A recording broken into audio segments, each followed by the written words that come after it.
gente, meu nome é Kathleen e hoje eu tô aqui pra falar sobre Monarch: Legado de Monstros, uma das grandes apostas do Apple TV Plus no ano de 2023. A série teve o seu lançamento de episódios semanal e agora em janeiro a série ganhou o seu último episódio, completando a sua primeira temporada. Nesse vídeo eu vou falar sobre a primeira temporada da série, se eu gostei, se eu não gostei, vou trazer a minha análise aí pra vocês e essa análise está sem spoilers, tá bom? Então eu tirei o máximo de spoiler que era possível, vou fazer um overview geral aí da temporada, trazendo a minha opinião, pontos positivos, negativos. Então se você, de repente, não assistiu a série ainda, dá pra você ver o vídeo e depois falar se você ficou interessado ou não em assistir. Monarch foi uma série que já chegou com muita expectativa. Essa primeira temporada parte do filme Godzilla de 2014 e prometia conectar o Monsterverse, trazer referências, fazer ligações com outros filmes, enfim, né, já tinha uma grande expectativa de que a série fosse muito boa.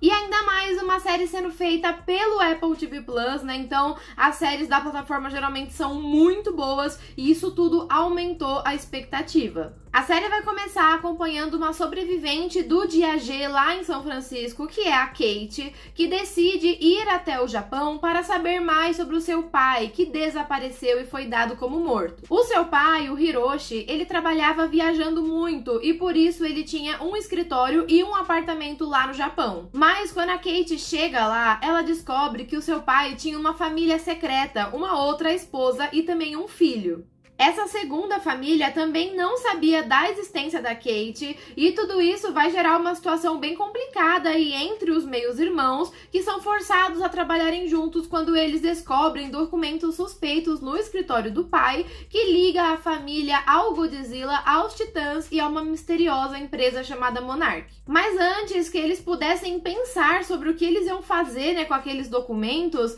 eles começam a ser perseguidos pela Monarch, que descobriu esse acesso não autorizado. Então é aí que começa a trama da série. Kate, Kentaro, seu meio-irmão e a ex-namorada dele vão até uma casa de repouso onde encontram Lee Shao, que é um veterano ex-caçador de monstros que conheceu o pai dos dois e também os avós deles e se oferece para ajudar o grupo. A partir desse momento, a trama ganha ritmo porque o Lee Shao é o personagem do Kurt Russell, um dos grandes nomes aí no elenco da série. E agora nós temos um grupo, um objetivo, uma missão que vai se provar bastante difícil e a Monarch como vilã, como antagonista aqui nessa história. E assim, quando a gente fala de ter uma série do universo do Godzilla, a gente já imaginaria que seria necessário um núcleo humano forte, né? Já que a gente não ia ter uma série de 10 episódios com o Godzilla e os outros titãs aparecendo a todo momento aí ao longo de todos os episódios. Era necessário uma história, um drama, alguma coisa que movimentasse, alguma coisa que passasse pela história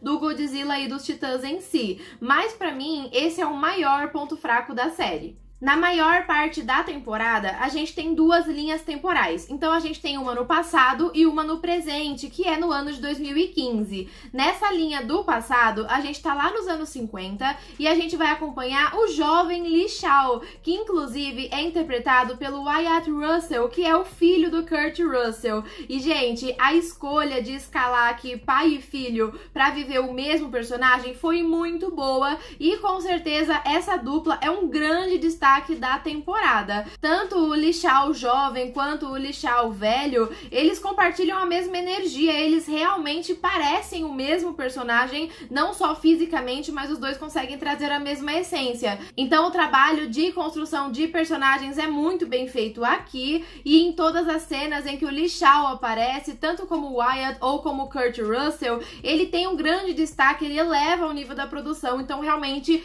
esse é um grande ponto que eu tinha que comentar.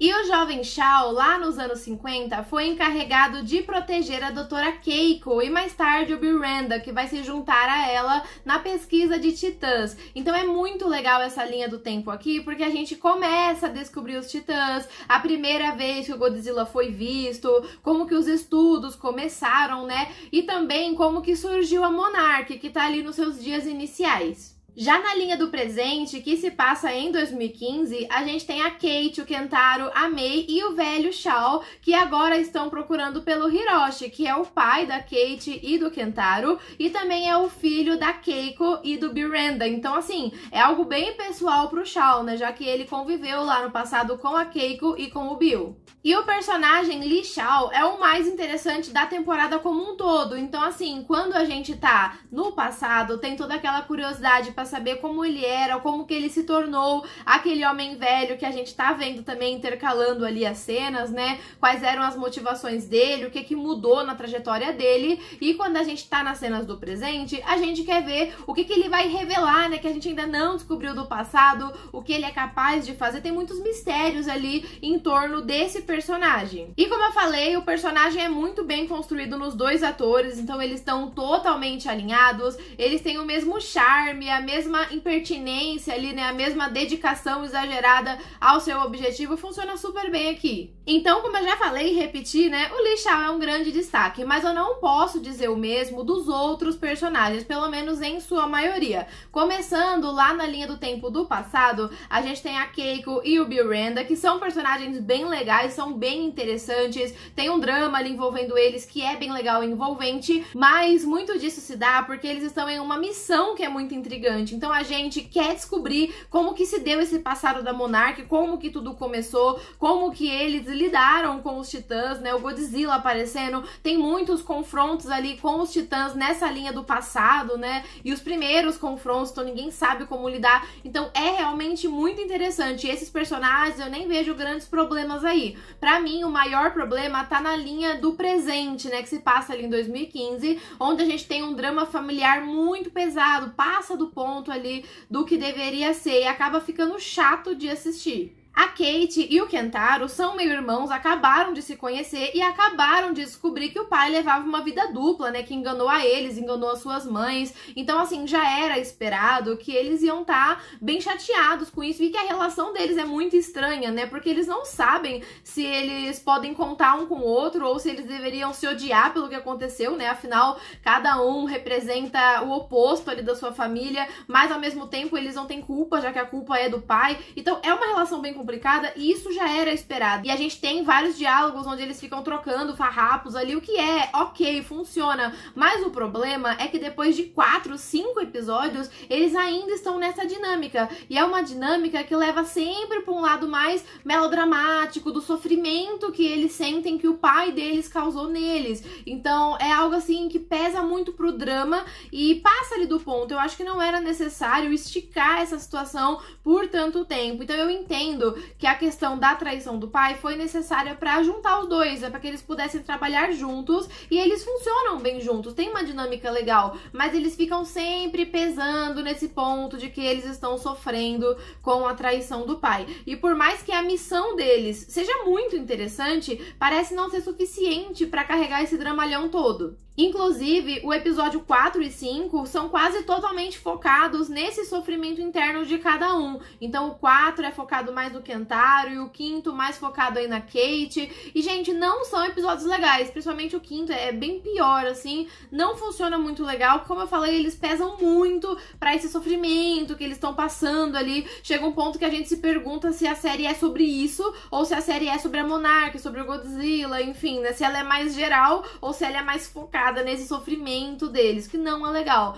E o Lee Shao, como eu falei, né, aqui como personagem do Kurt Russell, é um personagem muito forte, mas nesses momentos parece que ele tá ali só pra reforçar pra Kate e pro Kentaro sobre como eles têm que continuar a missão, que esse é o legado deles, né, já que é algo que os avós deles começaram, que o pai dele foi continuando, e agora é a vez dele. Então o Lee, nesse momento, né, nessa parte da trama, ele funciona ali só pra ficar tentando trazer eles de volta, né, tirar eles desse drama que eles estão afundados e trazer eles de volta ali pra trama principal da série. E pra piorar, a gente tem a Mei, que faz parte desse grupo. A Mei, ela fica muito deslocada enquanto rola todo esse drama que eu tô falando pra vocês. Então parece que a Mei não deveria estar ali. Inclusive, ela fala várias vezes que não queria estar ali, que ela foi levada pela situação, né, por causa da perseguição da Monarch, ela foi levada a estar naquela missão, mas ela não queria estar ali. Na segunda metade metade da temporada, né, episódio 6, 7, eles explicam, né, o que aconteceu com a May, tem todo um mistério em torno da verdadeira identidade da personagem, mas assim, gente, todo esse mistério que é criado,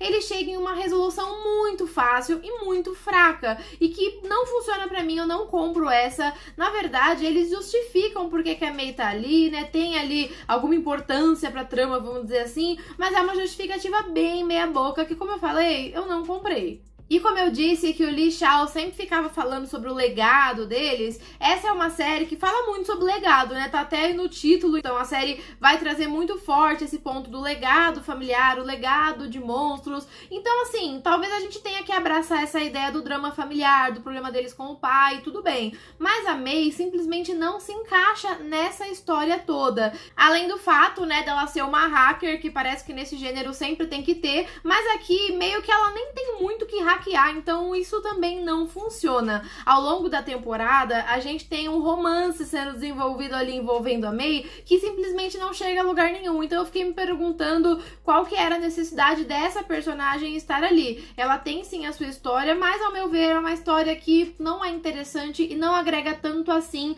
a narrativa da primeira temporada como um todo. E assim, gente, eu vi muitas reclamações sobre a série não ter titãs o suficiente, não ter Godzilla o suficiente, né? Bom, as aparições do Godzilla e de outros monstros, elas são bem distribuídas ao longo da série. Então, assim, cada episódio, basicamente, a gente tem um pouquinho ali, seja num flashback, seja num ataque que tá acontecendo ali, ou então até na linha do passado. Então, aparece a cada episódio, aparece uma coisinha. Mas eu acho que isso não é um problema. Afinal de contas, essa era uma série que deveria desenvolver a Monarch, né? Então, era uma série para ser focada na empresa, trazer um outro ponto de vista. Não necessariamente tinha que aparecer o Godzilla, apesar de a gente estar esperando e querendo muito que ele aparecesse, e os momentos que ele aparece são os melhores momentos da série. Mas e aí, será que a série cumpriu o seu papel aí desenvolvendo a Monarch, né, que na teoria era o seu objetivo? Pra isso a gente tem que voltar na linha do passado, né, como eu falei, a série tem essas duas linhas temporais.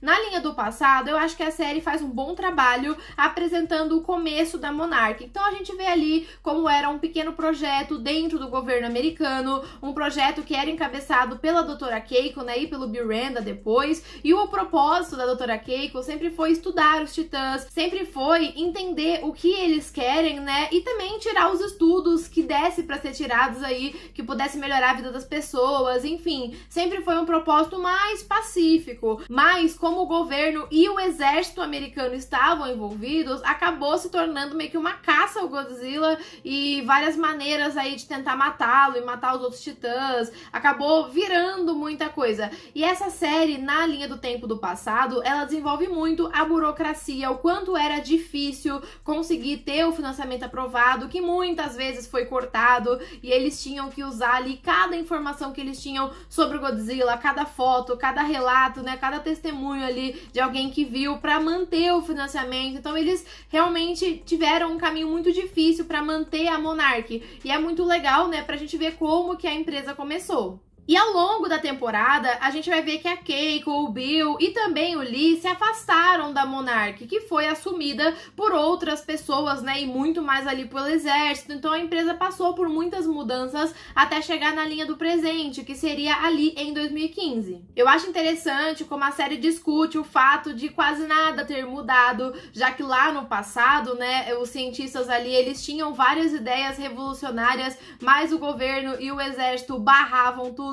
E agora, no presente, quando alguém dentro da Monarch tem uma ideia um pouquinho fora da caixa, eles mesmo barram tudo, acreditando que é loucura. Então, assim, a série traz essa discussão sobre como nada mudou, né? Sobre como no começo eles queriam ter a autonomia que eles têm agora no presente, mas essa autonomia nas mãos erradas, com o objetivo errado, não muda nada, continua o mesmo problema. Mas ainda assim, na linha do presente, a Monarch não tem todo o impacto, o peso que eu esperava que teria. Eu achei que ficou bem fraco. fato o papel da empresa no presente. A gente tem a Natália Verdugo, que é a representante aqui da empresa e que ela é construída como uma vilã, mas essa figura não se concretiza, gente. Então ela tem uma vibe maldosa, vilanesca, cruel, carrasca, mas isso não vai a lugar nenhum, porque ela abre qualquer exceção pra Kate e pro Kentaro. E, gente, eles não são nada, né? No ponto de vista da Monark, a Kate e o Kentaro não são profissionais habilidosos, não são ninguém ali. A única coisa que eles têm é que eles são filhos do Hiroshi e por isso eles têm acesso ao mapa do pai e eles se recusam a entregar pra Monark caso a Monark não faça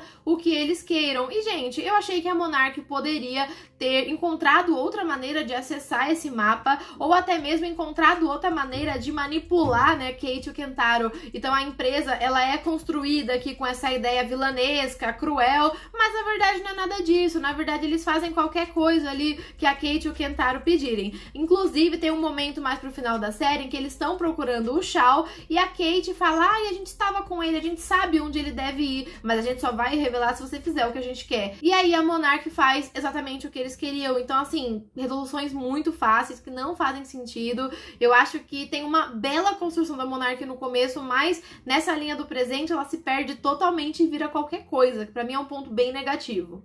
E aí a gente entra em um momento que é bem irreal, né? Que não faz sentido com a realidade. E quando eu falo isso, eu não tô falando uma realidade que não tem Godzilla, não. Tô falando uma realidade de uma empresa como a Monark. Então a Verdugo vai quebrar regras, vai abrir várias exceções, vai arriscar pessoas, arriscar missões pra levar a Kate e o Kentaro que não deveriam estar ali, mas que acabam se envolvendo cada vez mais. Então tem uma cena que eu acho ridícula, assim, em que eles falam, tipo, vista o colete à prova de balas, né? Que a gente tá num lugar perigoso, e a Kate fala: não, eu não vou vestir o colete porque eu não concordo, porque eu tenho outra ideia, e ela simplesmente não veste o colete e tá tudo bem, sabe? Então isso não faz sentido, eu não consigo engolir esse tipo de cena que geralmente tá associada a Kate e o Kentaro, né? O núcleo humano ali do presente, que, como eu já falei várias vezes nesse vídeo, não funciona bem aqui na temporada. Mas apesar desses meus comentários bem negativos, a série teve um final legal. Então fica a pergunta: a temporada é boa? A temporada é ruim? Vale a pena? Não vale a pena? Vamos lá, gente. Falando sobre a temporada como um todo, é uma temporada muito instável.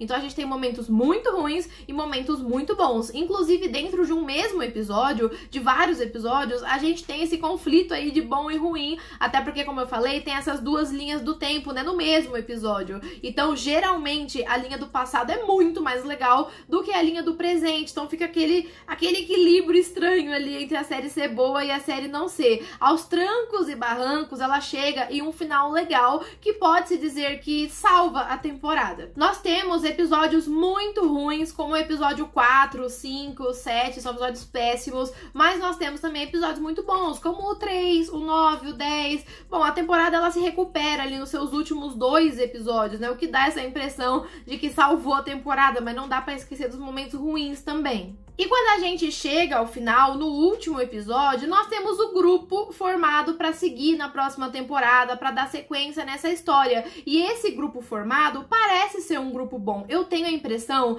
que esse grupo que foi formado no final era o grupo idealizado desde o começo. Então foi como surgiu a ideia da série. Mas para chegar nesse grupo, a gente tem a necessidade ali de colocar o drama familiar, de fazer com que a Kate e o Kentaro se encontrassem, de desenvolver as questões da Mei, enfim, do Lee, tudo teve que ser desenvolvido para que a gente conseguisse chegar nesse grupo final. Só que esse caminho foi um caminho bem tortuoso aí, um caminho bem complicado, né? E que também tem diálogos muito ruins, tem cenas desnecessárias, tem resoluções muito fáceis que eu acredito que o roteiro poderia ter feito melhor. Então, por exemplo, a personagem da Mei pode ser muito útil daqui pra frente, mas esse caminho que ela teve na primeira temporada não é legal, parece que ela tá sobrando ali, então eu espero que numa segunda temporada, né, se houver, eles justifiquem a necessidade da Mei existir, né, porque nessa primeira ficou bem fraco ali, tem uma outra justificativa sim, mas pra mim não se sustenta. Então quando eu olho o quadro geral da temporada, Monark é uma série que me decepcionou nessa primeira temporada, mas eu tenho que admitir que a série tem pontos e momentos muito bons, como toda a linha do passado que constrói o começo da Monark, as aparições atuações do Godzilla, que são magistrais, eu amei, ele aparece muito bem aí, principalmente nos últimos episódios. As atuações do Kurt Russell e do Wyatt Russell, que estão muito boas aqui, eles combinaram muito, eles precisam voltar nessa segunda temporada. E também, né, a criação de um núcleo humano interessante, porque nos filmes, geralmente a gente vê um núcleo ali, mas que não volta, então aqui a gente tem um núcleo humano que, como eu falei no último episódio, é um núcleo legal, então tem um grupo bacana aí pra seguir pras próximas temporadas, e é um núcleo que deve durar, né, que a gente pode se conectar mais com eles, então tudo isso são pontos positivos, sem falar a conexão aí entre os filmes do Monsterverse que é feita aqui na primeira temporada, e que a gente pode esperar mais ainda conexões e referências nas próximas temporadas, né, se houver, o que deve acontecer, porque a Apple tá realmente investindo em Monarch. Resumindo aqui minha opinião, eu tenho muitas ressalvas sobre essa primeira temporada, mas eu vou continuar assistindo porque, apesar dos pesares, a série termina com um saldo positivo, porque quando a gente pega os pontos ruins e os pontos bons, eles meio que se equilibram e a gente consegue ir mais pro lado positivo, principalmente quando a gente tem o Godzilla e o Kurt Russell pesando a balança mais pro lado bom. Mas agora eu quero saber de você, o que você achou de Monarch? Já assistiu? Vai assistir? Tem algum comentário que você queira fazer sobre a série ou sobre algum momento específico que eu não comentei? Deixa aqui nos comentários que eu quero muito saber a sua opinião. Quero saber se vocês concordam comigo ou se discordam também. Podem comentar aí. E também, gente, quando tiver um anúncio da segunda temporada, mais informações, trailer, esse tipo de coisa, eu vou voltar aqui no canal pra trazer mais conteúdos pra vocês. Então já se inscreve aí pra não perder mais nada. Sem falar que aqui no canal tem muita coisa do Apple TV Plus que você pode se interessar se você foi assistir Monarch, e agora você pode assistir outras séries também. Se você gostou do vídeo, eu peço que você deixe o seu like e compartilhe esse vídeo com quem também assistiu ou está assistindo Monarch. Muito obrigada se você assistiu o vídeo até aqui e eu espero você para os próximos vídeos do canal. Até a próxima e tchau!